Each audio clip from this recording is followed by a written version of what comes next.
अस्सलाम वालेकुम जी, क्या हाल है आप सबकी। उम्मीद है सब ठीक ठाक होंगे, हर औफियत के साथ होंगे। अल्हम्दुलिल्लाह जी, हम भी बिल्कुल ठीक हैं, फ़ाइन हैं, शाइन है जी।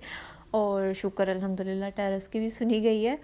तो मानी भाई आए थे, तो बस उन्हीं से जो है ना हमने टेरेस जो है वो अच्छी तरह से वॉश करवा लिया था। तो ऊपर से जब उन्होंने वॉश कर लिया, फिर वो नीचे चले गए थे गैराज वगैरह ताकि नीट हो जाए। पहले तो कह रहे थे कि मैं अपनी बाइक भी साथ ही धो लेता हूँ ना, तो अबू बस उन्हीं को कह रहे थे कि पहले काम कर लो फिर अपनी बाइक को भी सजा लेना। तो ये देखिए, अभी किचन भी हमने नीट नहीं किया क्योंकि नाश्ता तो भी करना था। तो बस मैंने जल्दी से जो है ना यहाँ पे ऑमलेट बनाया था। और ये जो हमारा छोटा सा बच्चा है ना, ये हमारे आगे पीछे बस फिरता रहता है कि मैं बर्तन निकाल के तो फेंक दूँ और आप लोग समेटते रहो। पराठे मामा ने बना दिए थे। तो बस जी, फिर यहाँ से जो है ना मेरा नेक्स्ट डे का व्लॉग शुरू हो जाता है। मानी भाई जिस दिन टेरेस साफ़ करके गए थे, ये उससे अगले दिन की वीडियो है। टेरेस देख लें, फिर नीट एंड क्लीन हो गया हुआ था। अब मुझे करनी थी जी बाकी सारी सफाई, ताकि जो है ना मैं अंदर की जो रूम्स वगैरह हैं, टीवी लाउंज वगैरह, वो नीट एंड क्लीन कर दूँ। तो बस मैं वही करने लगी थी। और ये देखें, चारपाई पे नीचे ना लॉन में महारानी बैठी हुई है सज सवर के। इसको कोई किसी का डर नहीं है। इतना ये तंग करती हैं ना बिल्लियाँ। सर्दियाँ हैं ना, तो ये भी बस जगह तलाश करती हैं कि कहीं से कोई कोना हमें मिल जाए। ये थोड़ा सा भी दरवाज़ा खुला मिल जाए ना, फ़ौरन से भाग के अंदर आ जाती हैं। और सुनती तो है ही नहीं। ये ऐसी बिल्लियाँ हैं, इनको थोड़ा सा डांट दो तो ये उल्टा हमारा ही काम जो है ना वो बढ़ा के चल जाती हैं। मैंने बाहर टेबल पे अबू ज़र के लिए अब्दुल रहीम से ब्राउन ब्रेड मंगवा के रखी थी। और जब मैं थोड़ी सी देर के बाद बाहर वापस गई, तो महारानियाँ जो है ना ये सारी ब्रेड खरब हड़प हड़प कर गई। तो फिर मुझे इतना गुस्सा आया ना इन पे, फिर मैंने इनको ही डाली। मैंने कहा अब खाओ आप लोग तसल्ली से बैठ के। हालांकि इतनी चवलें मारती हैं, इनको अलग से बंदा दूध भी डालता है, इनको खाना भी मिलता है, फिर भी ये इस तरह करती हैं। ये हमने रखी नहीं हुई, ये आ जाती हैं बस। तो बस ये फिर जी यहाँ पे मैंने जो है ना सफाई शुरू कर दी थी। टीवी लाउंज में झाड़ू लगा रही थी, रूम्स की सफाई करनी थी, अपना रूम, अम्मी अबू वाला, और दूसरा मैंने सोचा कि अबू ज़र जो है वो मामा के पास है, तो मैं जो है ना सारी सफाई वगैरह कर लेती हूँ। तो धूप आपके सामने ही है आजकल जैसी निकलती है, ठंडी मीठी धूप। कभी मूड हो तो निकल आती है, नहीं मूड हो तो धूप भी अपना दीदार नहीं करवाती। तो बस यहाँ पे जो है ना मैं झाड़ू लगा रही थी। कवर जो है सोफ़ों के वो मम्मा ने चढ़ा दिए थे क्योंकि वाश किए हुए थे, और इनको ड्राई होने में भी ना 2 दिन लगे हैं। जैसे कि पता ही होगा आपको, धूप निकलती नहीं है, फिर कपड़े बंदा धो तो लेता है लेकिन फंस जाता है धो के धूप की वजह से। तो बस धो तो लिए थे लेकिन 2 दिन लग गए इनको खुश्क होने में। तो शुक्र अब हो गए थे बस।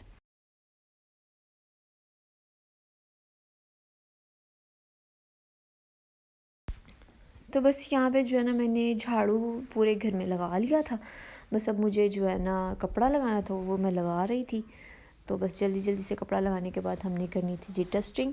और जो बाहर वाला सीन है वो तो साफ़ था, उसको ना मतलब झाड़ू लगाने की ज़रूरत थी ना वाश करने की ज़रूरत थी, वो ऑलरेडी नीट एंड क्लीन था। तो किचन जो है वो मामा ने साफ़ कर दिया था बाद में। जब हमारा मूड होता है ना लड़कियों का काम करने का, फिर बस ऐसे फुर्ती मारती है ना हम काम करने में। फिर तो हमें चाहे आप पुराने से पुराना काम भी याद आ जाए ना, हमें वो भी हमसे करवा सकते हैं, या हमें खुद ही दौरा पड़ जाता है, चलो जी कोई काम नहीं मिला, निकालो कपड़े, इनको समेट के वापस रखो अंदर। इस तरह करते हैं। और जब नहीं दिल चाहता, फिर तो बस मैं कहती हूँ कि हिलाओ ही ना हमें, बस बैठे रहने दो बेड पे। इस तरह से होता है हमारे साथ, हम लेडीज़ के साथ। बस जी अब्बू वाले रूम में मैं लगा रही थी कपड़ा, और इसके जो है पर्दे शर्दे सेट कर रही थी। अबू ज़र ने अपनी रीडिंग शुरू की हुई थी, लेकिन मैंने कहा मेरा थोड़ा सा बस काम रह गया, मैं इसको जल्दी जल्दी कर लूँ फिर ही उसको पकड़ती हूँ।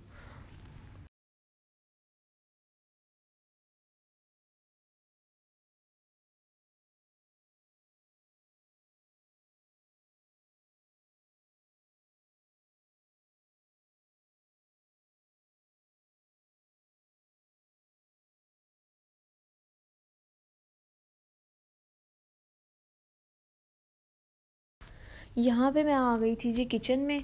मैंने सोचा कि जल्दी जल्दी से बर्तन वाश कर लेती हूँ, लेकिन जो मेरा बेटा है ना उसने मुझे नहीं करने दिए। तो यहाँ पे भी मैं वॉश कर ही रही थी तो मामा उसको लेके मेरे पीछे किचन में ही आ गई थी कि तुम इसको पकड़ो, ये तो अब जो है ना बस काबू नहीं आ रहा, अब ये हमारे जो है ना बर्दाश्त से बाहर हो गया बच्चा, इसको आप पकड़ लें और काम हम कर लेते हैं। तो बस फिर मैंने कहा कि लाइन दे मुझे। तो फिर बाद में जो मामा बर्तन वाश कर रही थी, मैं उसको लेके रूम में आ गई थी। फिर मैंने उसको सुला दिया था थोड़ी देर के लिए। फिर जब वो सो गया था तो फिर हो गई थी शाम। शाम होने के बाद फिर जब वो सो, बाकी आप लोग बताएं जी क्या मसरूफ़ियात हैं, क्या खा पी रही हैं आप लोग, क्या चल रहा है आप सबकी लाइफ में। अल्लाह ताला बस खुश रखे, आबाद रखे आप सबको अपने अपने घरों में, और हर परेशानी से अल्लाह ताला आप लोगों को बचाए, महफूज रखे। छोटे छोटे जो आपके चुन्ने मुन्ने से काके हैं, इनको अल्लाह ताला अपनी हिफ्ज़ व अमान में रखे, अपनी हिफाजत में रखे, सेहत वाली ज़िंदगी दे और अच्छी अच्छी सबकी सर्दियाँ गुजरें जी। बस मेरी यही दुआ है।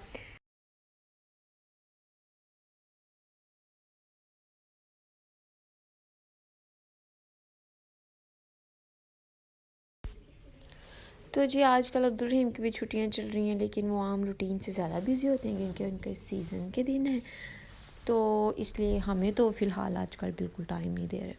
तो यहाँ पर हो गई थी जी शाम, या दूध दोपहर को बॉयल ही नहीं किया था, तो बस अभी दूध बॉयल रखा हुआ था। दूसरी तरफ मामा सालन बना रही थी, तो मैं यहाँ पे बनाने लगी थी अबू ज़र के लिए दलिया।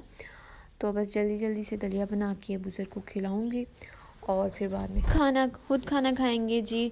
और खाना खाने के बाद माने जाना था जी मेडिकल स्टोर पे, मेडिसिन लेनी थी कुछ मामा की, और उनका बीपी भी चेक करवाना था। और बस क्योंकि डॉक्टर ने कहा कि 5 दिन बीपी चेक करवाएं, उस हिसाब से इनको डोज़ देंगे। आजकल पता नहीं क्यों मामा का बीपी हाई रहता है। बस अल्लाह ताला सबके मामा को, सबके पापा को अपने हिफ्ज़ अमान में रखे, सेहत वाली ज़िंदगी दे सबको, और हर तरह की बीमारी से बचाए। आप लोग भी मेरी मामा के लिए दुआ करें कि उनका जो बीपी है ना वो हो जाए नॉर्मल, और किसी तरह की भी मेडिसिन की ज़रूरत ना पड़े हमें। तो अगर वीडियो अच्छी लगी है तो चैनल को कर दें सब्सक्राइब, वीडियो को कर दें लाइक। मिलते हैं जी फिर न्यू वीडियो में, तब तक के लिए अल्लाह हाफिज़।